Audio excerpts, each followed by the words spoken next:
Welcome back to Right on Four Corners. I'm your host, DelSheree Spinner. I am a USA Today bestselling author and a ninth grade English teacher. And starting to wrap up the year, it's been nice to take a little bit of a break to read some really fascinating, interesting books the last couple weeks. And one of those is The Gatepost by my guest today, Tim Wheat. And he's a returning guest. I met him last summer. I guess it's already been almost a year ago at the Mesa Verde Literary Festival. And so this is the second time he's been on the second book that I've had a chance to read. So Tim, for listeners who might not be familiar with you, tell us a little bit about who you are.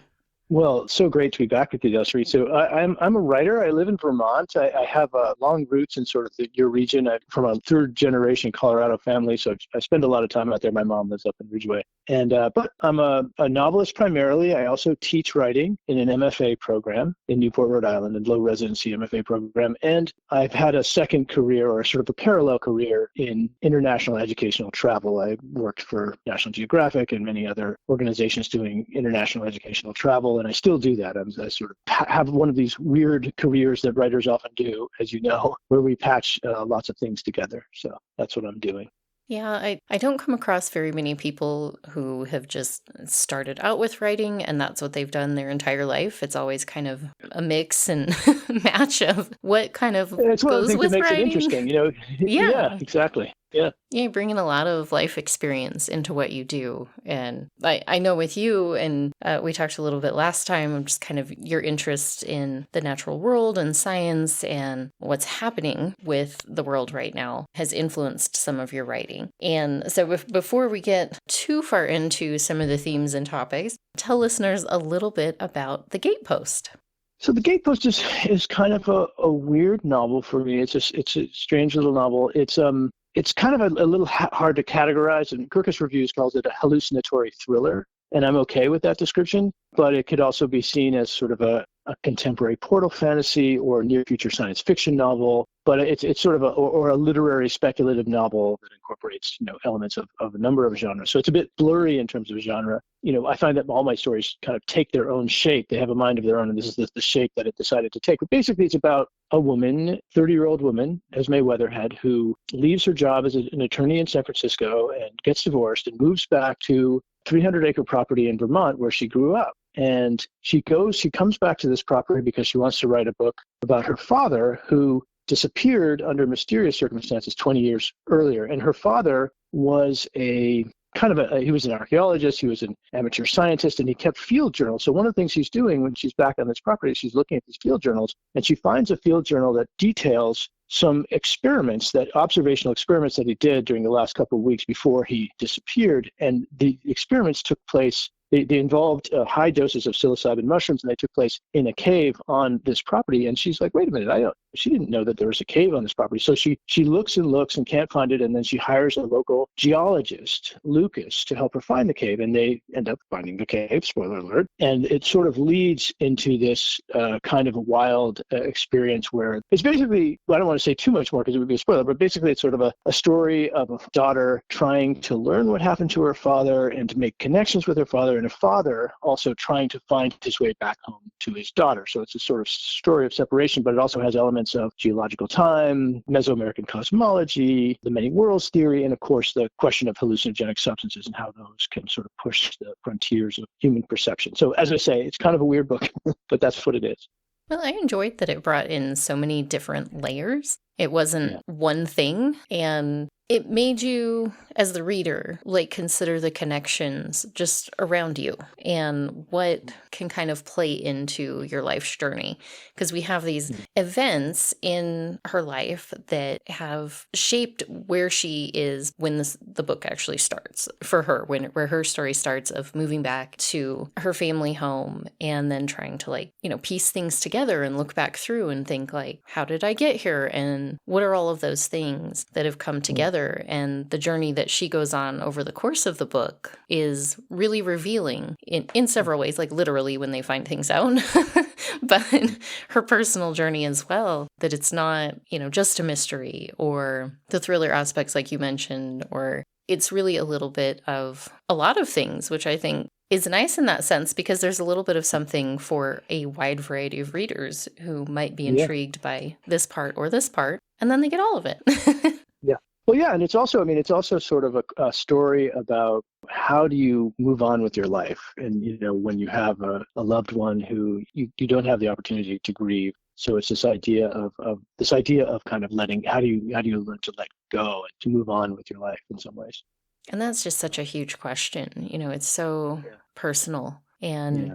I liked that this wasn't like, kind of a prescribed, this is how you handle grief or this is what it should Mm. look like. It's really, because of the interesting factors in this book, it is a very unique journey that she needs to go on, but very relatable. I think anyone Yeah. who has a family member who just disappeared, especially in the circumstances of like, he literally went out to the woods and then they never saw him again. It's just like, Yeah. it's not like a crime or something where they have something to go on. He just vanishes. And of Yeah. course, that would leave these unanswered questions and this like grief in limbo. And you get to see how she and her mother deal with that differently. And they're both like understandable. Like I get both of their reaction completely.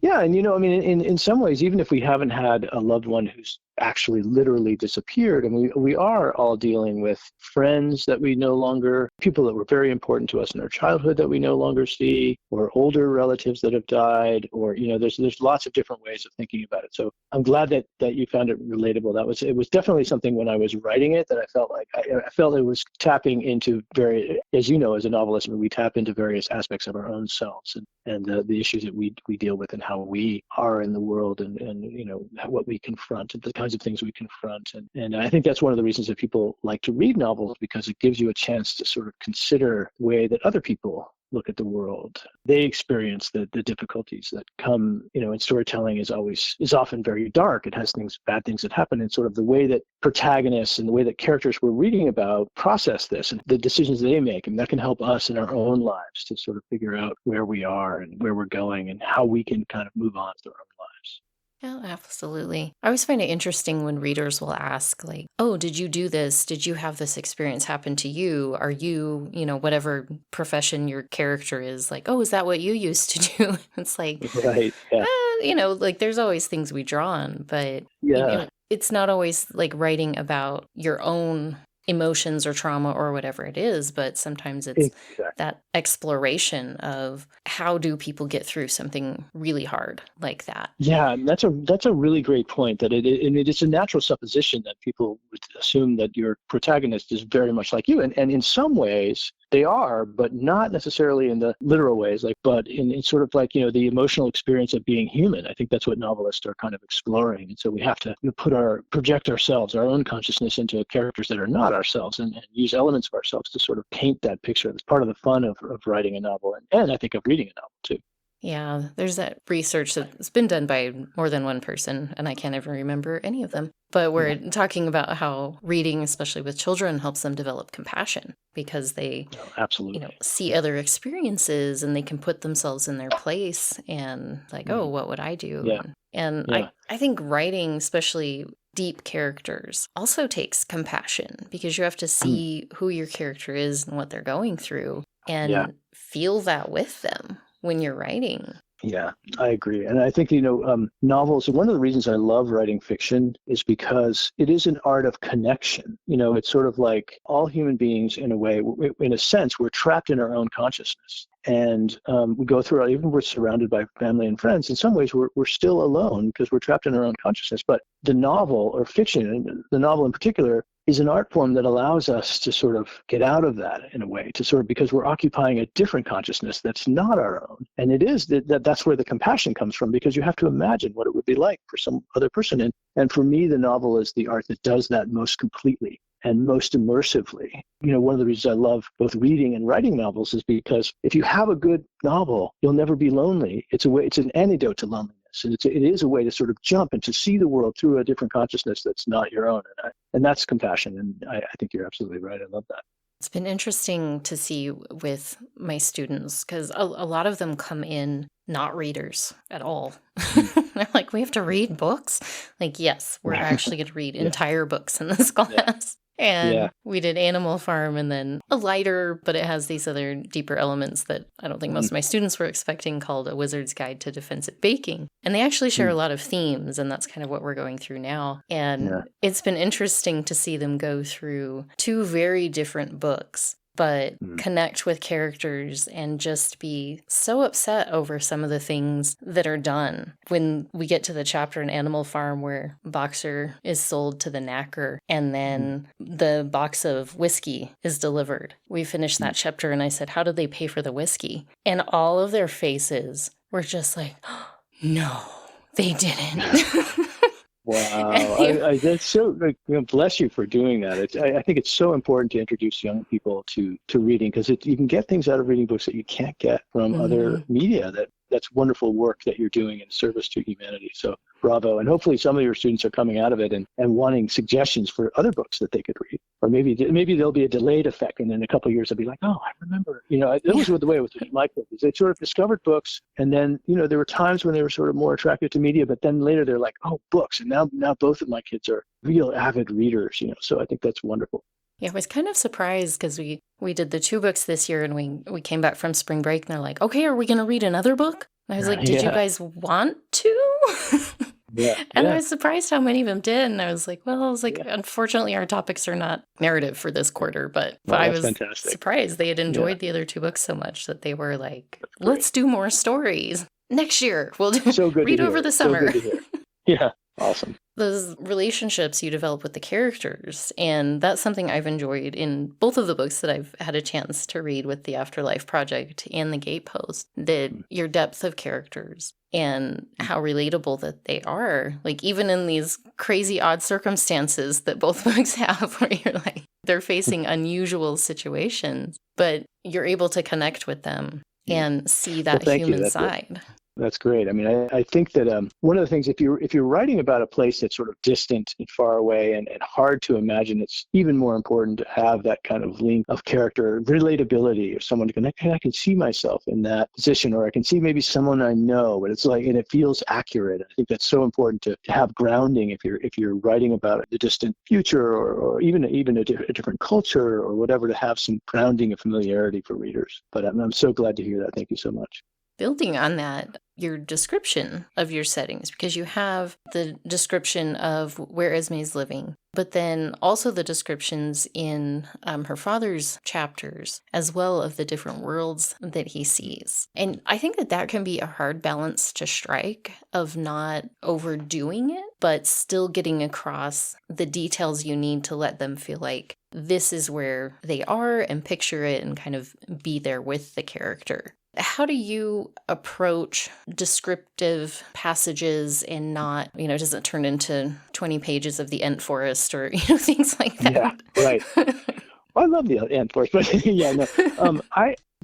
description, place is really important to me. It's really important to me as a person. When I go, there's nothing I love better than, going camping for 3 or 4 days, and that feeling that you get. It takes a little while to be out in nature to get this feeling, but that feeling that you get of connection to the world, and of understanding where you are topographically at any given time, and sort of, really, really seeing your surroundings. And that's important to me as a writer, because I feel like that's something that in the modern age, because of screens, because of our other preoccupations, we kind of forget about our connection to nature. Our connection, it's not only a connection, I mean, we are nature, we're from nature. And so for me, that's always been, it's something that's important to me personally, but as a writer, it's also really important. And, for the reason that, you always think about the novels that you read when you were young, and the ones that really stick with you, that you can't forget, or that feel like you lived in this world for a time. And those are the novels that I really love. And one of the things that I noticed when I was sort of figuring out how to be a novelist is that those novels really take description seriously. You mentioned Tolkien. Tolkien is a great example. Lord of the Rings. Tolkien was a great nature writer. And the reason is that I feel like we're imaginative creatures. And when you get a concrete, specific, vivid detail given to you, whether I give you a detail that I was speaking or in writing, your mind kind of goes about constructing this image or projecting the image on your sort of internal movie theater, right? You sort of, if I give you a vivid description, it comes alive in your mind. And that itself, I've found in both reading and writing, is like the mechanism, one of the major mechanisms for being transported into the story. So you do have that feeling of having been there to the place. And so that's really important to me. And I spend a lot of time on it. And it's one of the things I love, actually, about both the fiction that I read and that I write, that feeling of being transported to another world. And description, good description, doesn't mean, you're right, it doesn't mean that it has to go on for pages and pages, but just a good, sharp description is a real mechanism for literary immersion, for transportation into a story.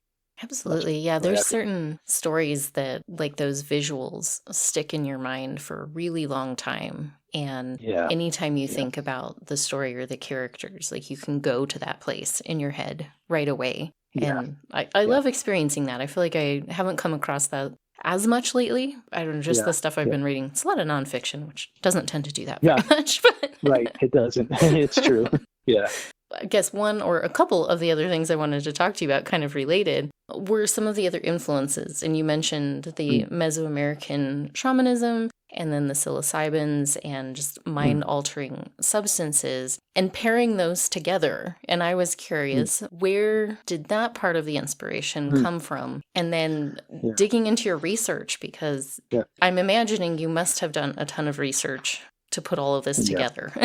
It was research, but it's the research. I mean, I'm lucky because as a novelist, I get to research things that I'm interested in. So, the research can take place over a number of years and it's not boring for me. But one of the things was I spent some time in Oaxaca. Oaxaca figures in the book, as you know.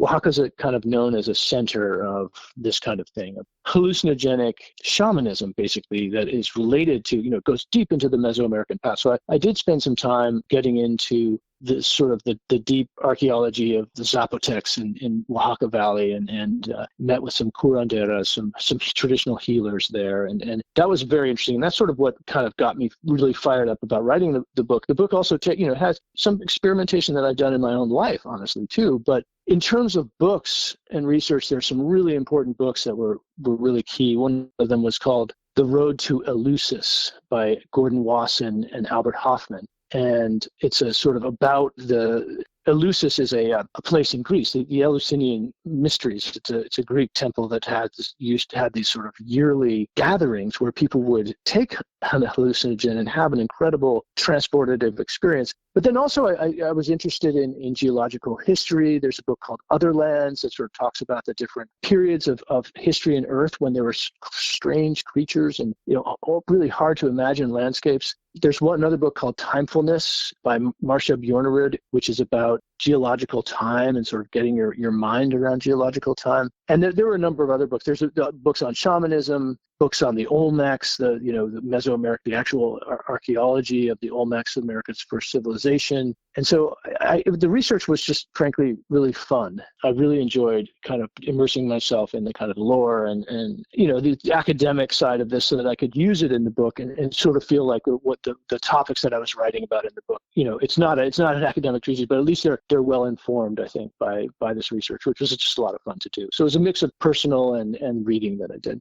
Yeah, I think that's so true with finding something you're interested in and then just giving yourself permission to dig into it. And you'll probably not use like a huge chunk of it, but exactly. Well, most of it, it's the iceberg. It's Hemingway's iceberg theory. So much of what does not go into the story, but the underwater part of the iceberg is what gives the iceberg its stately motion. So, that's a fancy way of saying you have to do a lot more research than you're actually going to use. Yeah, for sure. I think that has been one of the fun things about writing fiction, and it's kind of funny because I'm like, I stay away from historical fiction because I'm like, man, that's so much work to make sure everything is accurate to the time period. Oh, yeah. Well, my first novel was historical, and I know exactly what you mean. I mean, it was fun to do, but yeah, I know what you mean. It's like, wow, okay. That's one reason I wanted to start writing about the future. I was like, okay, well, the future's not determined, so you don't have to you still have to do research, but, it's more science-based. Yeah, so, yeah. A little more flexible. Same. I'm like, when I dig into a topic, I tend to like to take a portion of whatever the thing is and then kind of mold it into what works for my story. So like I take it as inspiration rather than here's the exact thing that I'm writing about. Because I'm like, ugh. Yeah, I'm 100% with you on that. I agree with you 100%. Now with this one of the things that I was curious about as far as the technical parts of telling the story. of them getting into the cave and trying to figure out what's going on. A lot of that feels very realistic. Some of the tight spaces, I'm like, nope, I couldn't do that. I don't like the small Yeah. spaces. But a lot of that side of the thing, of the story building part of it on how things are done and just the technical details of that, was that something you were already personally familiar with, or that you needed to chat with someone about the equipment and how that would work and just what that might look like? Yeah, I mean, it was a combination of both of those things. I haven't done any caving recently, but when I was younger, I did some caving, and I did have that experience of being in a very, very tight space and that sense of horrible panic. And I didn't want to go there again. And so I took myself there in fiction. I have a lot of experience in the outdoors, but I'm not a geologist, so I had to do a lot of research in terms of Lucas and his geological knowledge. But again, that's fun stuff, and that's the kind of research that the story can tell you what it needs to know, because you write a draft of the story and like, ooh, there's a lot I don't know in here. I'm gonna have to go and do a little bit more research, whether that involves interviewing people or in just doing work online or in books or in libraries. So it's not, it was a combination of stuff that I knew enough to write the story, but in order to get it right, I had to do more research to kind of fill in the gaps. So with things like that in your writing process, because I know this is something that can bog a lot of writers down, is pausing to do the research and then going down, endless rabbit holes. Do you do a bunch of research ahead of time? Do you pause while you're writing to do it? Do you get a draft and then go back and fill in details after you've had a chance to research? Yeah, no, that's a really good point. And I could definitely be prone to that because I do like research, so I could see how you could lead down rabbit holes. But actually, when I'm writing, I'm pretty much straight ahead. I want to get the story down. What I often do, so I want to get the whole story down because I'm worried that's the hardest part. As you know, like writing a first draft, taking the story out of nothing, out of thin air, out of your subconscious, whatever it is, it's a really hard thing to do. So I tend to write a first draft very quickly. And what I do is I give myself a little symbol. Usually it's a double X. And the double X to me means I've got to go back and research this. So there's a lot of my first early drafts have a lot of double X's. But I do try to, before I start, I kind of know I have done enough research to know more or less where I want to go. But the bulk of the research for me comes after that early draft when I'm sort of like, okay, I've got to fill in these double X's. I've got to figure out where to go. But because I do think it's important, and I agree that I work with a lot of students who are trying to write novels and stories, and it is really a danger to get bogged down. Don't stop, is my advice. If you want to write something, get it down on the page. It's going to be terrible. It's going to be bad, but at least you've got a story down on the page, and then you're past the worst part. Then you can spend however many months and years you need to do the research, to get the writing right, to do revision, and rewriting. That's my process. Everybody's process is different, but for me, no, I don't. I'm comfortable not knowing enough to, write the story. I know enough to the parameters of the story, but I'm comfortable enough, kind of panicked enough, honestly. I'm like, okay, I've got the story. I've got to get it down. And I know I can come back and do the research later. Yeah, I like that. It's kind of funny. I do X's as well, but I'm like, yeah, I don't know. I'm going to have to look that up later. Yeah, exactly. But there's certain things like when I'm writing that I'm like, if it's something that I know will like shift the story one way or the other, I'll give myself like 10 minutes and be like, if I can't find what I'm looking for in 10 minutes, then I'm just going to leave some blank space and go back to writing. And sometimes I do okay at sticking with that, like quick look just to make sure I'm going in the right direction. And then, sometimes I end up in a rabbit hole. But I've learned, like, I will definitely get sucked into article after article about something. And it's like, I've got to come back and do that later. Just forge ahead. I'll fix the problems after the fact if I need to. We are actually just about out of time, but I did want to check in with you on just how your publishing process has been with your publisher and what you have coming up next, if you can talk about it or you have plans. But yeah, kind of where you're at and where you're going in the near future. So I've had a really great experience with my publisher. I'm working with a publisher called Podium. They changed their name recently to Podium Entertainment. They're kind of a medium-sized independent press. So they're not a big five press, but they're really energetic and have a wonderful team there. All the editors and the the publisher and the marketers and everything. I'm really happy. It's been wonderful to work with them. And this is my second book with them. The Afterlife Project was also with Podium. And I don't know what's next. I have a novel that I'm almost finished with, but I don't know. It's because Podium tends to work with speculative fiction, and both of these novels, as you know, the Afterlife Project and the Gatepost, are what you would call speculative. The novel that I'm working on now is not so much speculative. It's more sort of an espionage comedy set partly in Cuba, and it's fun. But I'm not sure it's a book that they're going to want. So I have to sort of go back to my agent and figure out whether it's the book that we want to go with next or not. And I have ideas for. I'm actually really excited to be in a position over the summer, I think, to really start writing something brand new. And so that's what I'll be focused on next. I also have a collection of short stories that I'm kind of slowly putting together. So there's nothing looming on the horizon. I don't have after the Gatepost comes out on May 26th, I don't have another book on the horizon officially. There are lots of different ideas, but nothing on the horizon. Okay, so you get to live in that space of creating, and I'm sure you'll be busy over the summer too with launch tasks and all of that. Yeah. That keeps you busy, but that's kind of nice when you're just like, now I get to just work on stuff for a bit. I am really looking forward to it because the Afterlife Project and the Gatepost are, they're based barely a year apart. And so there's been a lot of book promotion, and it is fun. And I do book tours. I'm actually coming to Colorado. I may be doing a reading in Mancos, actually, at the bookstore there. And I'll be in Boulder, but mostly in New England. So I will be doing a book tour over the summer. But yes, I'm so looking forward to getting to that place of just not having to worry about the outside world and going back deep into the space of creating something brand new. So I'm excited. Well, that's an interesting part of being traditionally published, that sometimes having deadlines is nice. I don't necessarily miss like some of the pressure sometimes of being on that side of things, but it's interesting because pretty much all of my stuff, I have my rights back, and I've been full indie for a while now. Yeah. But it's a different approach, and you can easily kind of just like get lost in not having deadlines and just be like, oh yeah, I'll get back to it at some point.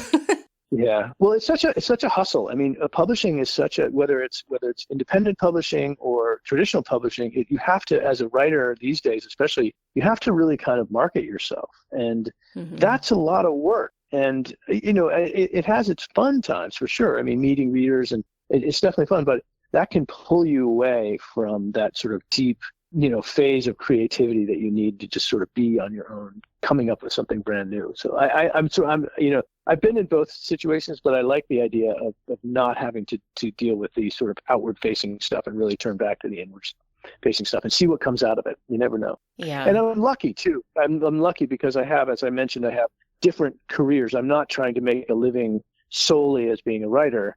I teach and I do these international travel programs, and so I'm able to kind of to sort of write, because I would hate to be I know that there are writers in the position of, I've got to come up with 3 books this year. As we wrap up, Tim, where can people find you online? And then if you have any dates or where people should go to keep an eye out for dates of signings in the Colorado area, feel free to shout those out too.